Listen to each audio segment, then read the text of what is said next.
All right, let's dive into another reading from a Grimm's Complete Fairy Tales. That's right. But first, we set the mood, killing the lights. Kill that, there you go. And then we get that fire crackling element going. And then tonight, we're going to break out the old Johnson Blues harp in B. That's right. And see if we can squeeze out them reeds. I know one of them rattles. Maybe you can hear it.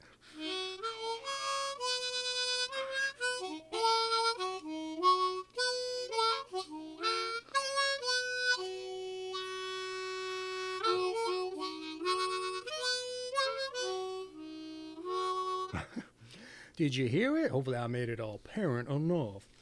Well, what are we reading tonight there? What are we reading tonight?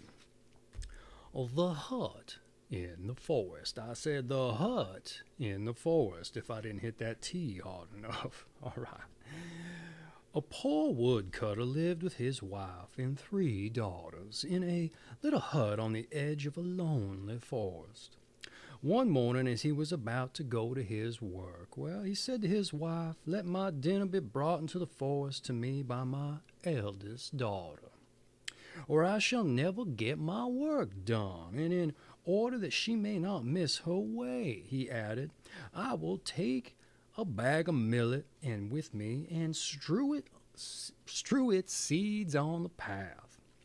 When, therefore, the sun was just above the center of the forest, the girl set out on her way with a bowl of soup. But the field sparrows and wood sparrows, larks and finches, blackbirds and siskins had picked up the millet long before, and the girl could not find the track. Then, trusting to chance, she went on and on until the sun sank and the night began to fall. The trees rustled in the darkness, the owls hooted, and then she began to be afraid. Then in the distance she perceived a light which glimmered between the trees. "There ought to be some people living there who can take me in for the night," thought she, and went up to the light. It was not long before she came to a house, the windows of which were all lighted up. She knocked, and a rough voice from inside cried, "Come in." The girl stepped into the dark entrance and knocked on the door of the room. "Just come in," cried the voice, and when she opened the door, an old gray-haired man was sitting at the table, supporting his face with both hands, and his white beard fell down over the table almost as far as the ground. By the stove lay 3 animals, a hen, a cock, and a brindled cow. The little girl, she told her story to the old man and begged for shelter for the night. And the man said, "Pretty little hen, pretty little cock, and pretty brindled cow, what say ye to that?" "Ducks," answered the animals, and that might have meant, "We are willing." For the old man says, "Here you shall have shelter and food. Go to the fire and cook us our supper." The girl found in the kitchen abundance of everything, and cooked a good supper, but had no thought of the animals. She carried the full dishes to the table, and seated herself by the gray-haired man, ate and satisfied her hunger. And when she had had enough, she says, "But now I am tired, and where is there a bed in which I can lie down and sleep?" The animals replied, "Thou hast eaten with him, thou hast drunk with him, thou hast had no thought for us. So find out for thyself where thou can pass the night." Then said the old man, "I'll just go upstairs, and you'll find a room with 2 beds. Shake them up and put white linen on them." And when she had shaken the beds and put clean sheets on, she lay down in one of them without waiting any longer for the old man. After some time, however, the gray-haired man came up and took his candle, looked at the girl, and shook his head.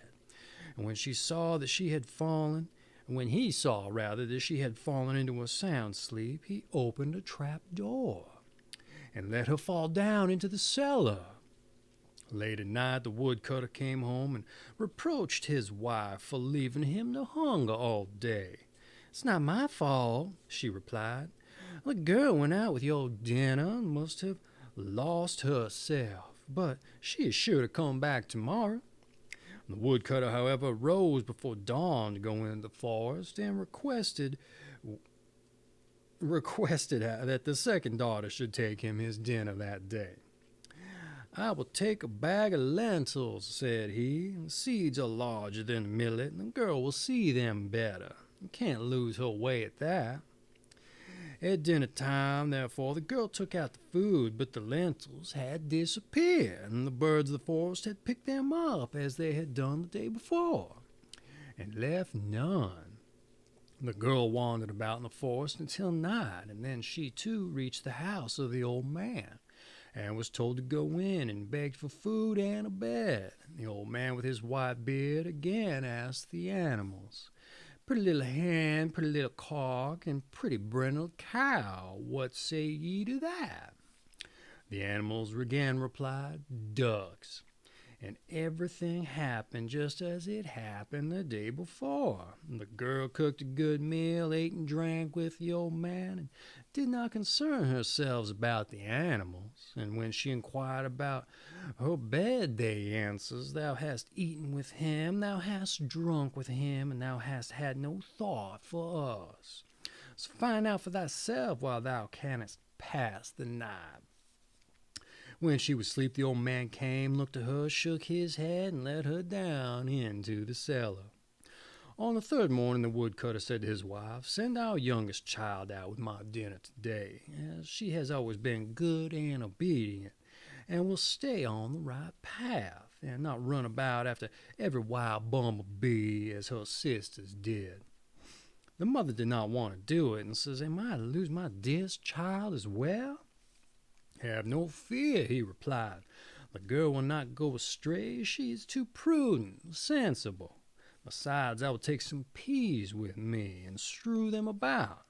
They are still larger than lentils, and will show her the way."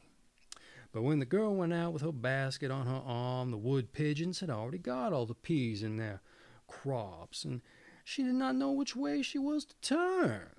She was full of sorrow, and never ceased to think how hungry her father would be, and how her good mother would grieve if she did not go home. At length, when it grew dark, and she saw the light came to the house in the forest, she begged quite prettily to be allowed to spend the night there, and the man with his white beard once more asked his animals, "Pretty little hen, pretty little cock, and pretty brindled cow, what say ye to that?" "Ducks," they said.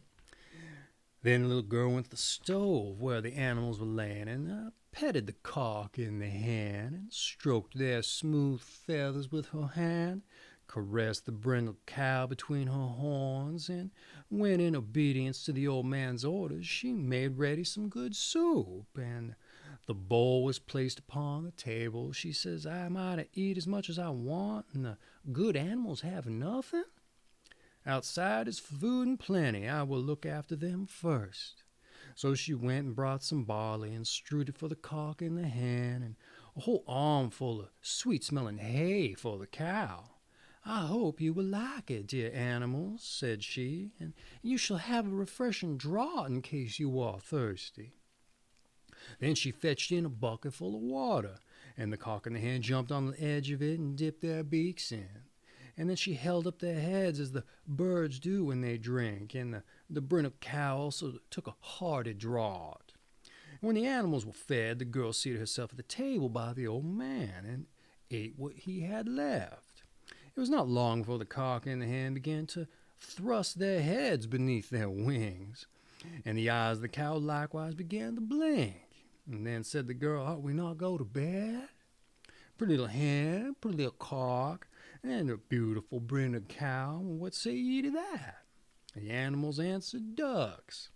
"Then thou hast eaten with us, and thou hast drank with us, and thou hast had kind thought for all of us. We wish thee good night."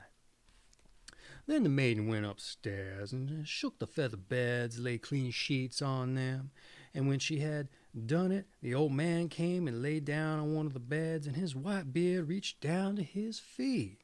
The girl lay down on the other, said her prayers, and fell asleep. She slept quietly till midnight, and then there was such a noise in the house that she awoke. There was a sound of cracking and splitting in every corner, and the doors sprang open and beat against the walls, and the beams groaned as if they were being torn out of their joints. And it seemed as if the staircase were falling down, and at length there was a crash as if the entire roof had fallen in. As, however, all grew quiet once more, and the girl was not hurt, she stayed quietly lying where she was, and fell asleep again. But when she woke up in the morning with the brilliancy of the sunshine, what did her eyes behold? Well, she was laying in a vast hall, and everything round her shone with royal splendor. On the walls golden flowers grew up on a ground of green silk. The bed was of ivory, and the canopy of red velvet, and on a chair close by was a pair of shoes embroidered with pearls. The girl believed that she was in a dream, but 3 richly clad attendants came in and asked what orders she would like to give. "If you will go," she replied, "I will get up at once and make ready some soup for the old man, and then I will feed the pretty little hen and the cock and the beautiful brindle cow." She thought the old man was up already, and looked round at his bed. He, however, was not lying in it, but a stranger. And while she was looking at him and becoming aware that he was young and handsome, why, he awoke and sat up in the bed and said, "I am a king's son, and was bewitched by a wicked witch, and made to live in this forest as an old gray-haired man. No one was allowed to be with me but my 3 attendants in the form of a cock, a hen, and a brindle cow. The spell was not to be broken until a girl came to us whose heart was so good that she showed herself full of love, not only towards mankind, but toward animals. And that thou hast done, and by thee at midnight we were set free. And the old hut in the forest was changed back again into my royal palace." And when they had arisen, the king's son ordered the 3 attendants to set out and fetch the father and mother of the girl to the marriage feast. "But where are my 2 sisters?" inquired the maiden. "I have locked them in the cellar, and tomorrow they shall be led into the forest, and shall live as servants to a charcoal burner until they have grown kinder. And do not leave poor animals to suffer in hunger." And that has been The Hut in the Forest from Grimm's Complete Fairy Tales. And I have an affiliate link for this book down in the description if you're interested in purchasing your own copy and supporting the channel in the meantime, which I would greatly appreciate. So let's take us out, shall we? The old Johnson, the blues harp and B.